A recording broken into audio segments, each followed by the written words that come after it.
Agreed. Through the years, I mean, you started in 1972 was when your parents started. Yeah. What were some of the obstacles the families run into running the business through the years? What were some of I mean, the 70s, I can just think about the gas crisis and things that were going on in the trucking industry. You mind talking about how did you guys overcome the obstacles?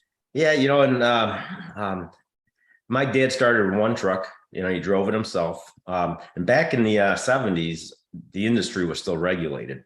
So you had to have shipper support to get your authority. And, and there was tariffs and, it was in the, I believe it was early 80s that the industry was deregulated. So all of a sudden, the barrier for entry dropped dramatically.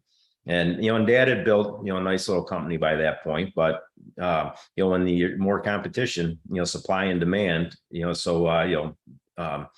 started getting a lot tougher, to make, the profits. You had to work harder. You had to watch your costs more, and not that they wasted money, prior to that, but, it's just, just ramp that up to another level. And, and it's been that way ever since. It's very competitive business. And over the years, we've done several acquisitions. Sometimes the timing haven't been great, or we bought a fleet that, maybe didn't, I can remember one specifically. We bought a fleet out of Pennsylvania, probably had the greatest group of employees that we've ever, I don't want to say ever, because we've done some really good ones since then.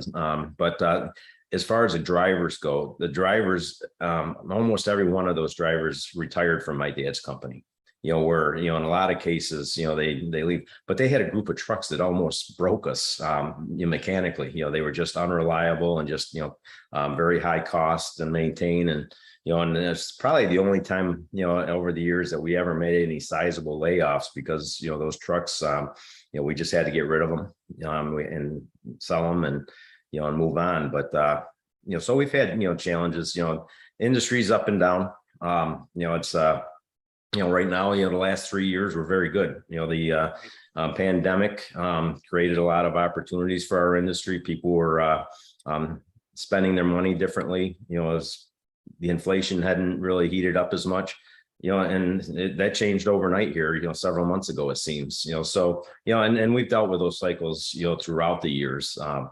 I think the biggest difference now, it just seems they happen, the good times don't last quite as long, nor do the bad times. And, I think because the knowledge and which comes through technology, just it changes that quick. So.